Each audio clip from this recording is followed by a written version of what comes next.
Hello students, आप में से बहुत सारे बच्चे 2026 में बिहार पैरामेडिकल का एंट्रेंस एग्जाम देने वाले हैं। और ऐसे में अगर मैं बात करूं तो दो बहुत ही फेमस कोर्सेज हैं। एक कोर्स का नाम है एएनएम और दूसरे कोर्स का नाम है जेएनएम।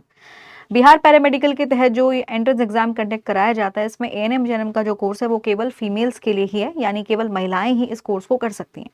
अब यहाँ पर सबसे बड़ा कंफ्यूजन होता है कि एएनएम कोर्स के लिए क्या केवल और केवल साइंस स्ट्रीम वाले बच्चे ही कर पाएंगे, जेएनएम कोर्स के लिए भी क्या केवल साइंस स्ट्रीम वाले बच्चे ही इस कोर्स को ऑप्ट कर सकते हैं, या फिर जो साइंस स्ट्रीम के नहीं हैं, यानी जिन्होंने 12वीं में विज्ञान विषय नहीं पढ़े हुए हैं, तो क्या वो भी इन कोर्सेज को कर सकते हैं। तो ये बहुत बड़ा कंफ्यूजन रहता है बच्चों के मन में, और काफ़ी सारे बच्चों के मन में इसी के रिगार्डिंग डाउट है, और वो कई बार ये चीज़ पूछ भी चुके हैं।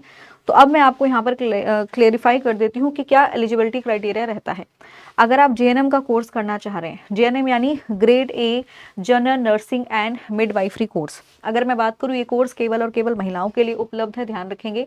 12वीं के बाद इस कोर्स को किया जा सकता है। अगर आप 12th क्लास में हैं तो अभी आप एंट्रेंस एग्जाम के लिए प्रिपेयर कर सकते हैं।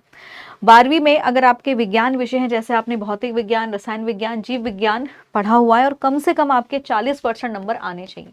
ये भी बहुत इंपॉर्टेंट क्लॉज है कि 12th में आपके 40% मार्क्स आने चाहिए अगर आप किसी जनरल कैटेगरी से आ रहे हैं, और साथ के साथ आपका अंग्रेजी विषय भी होना चाहिए, यानी इंग्लिश भी आपका एक मेन सब्जेक्ट होना चाहिए।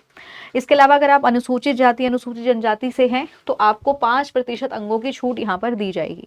तो ये तो यहाँ पर बिल्कुल क्लियर है कि अगर आप 12th में आपने साइंस स्ट्रीम पढ़ी हुई है तभी आप जेएनएम का कोर्स कर पाएंगे। इसके अलावा जिन अभ्यर्थियों ने कक्षा 12वीं में वोकेशनल नर्सिंग कोर्स भी कर रखा है, वो भी क्या कर सकते हैं, इस कोर्स में एडमिशन ले सकते हैं, लेकिन कंडीशन वही है कि 12th में आपके 40% नंबर जो है वो आपके आने चाहिए। अब बात आती है एएनएम कोर्सेज की। एएनएम कोर्सेज की मैं बात करूं तो इस कोर्स की अगर बात करें तो इसे कोई भी कर सकता है।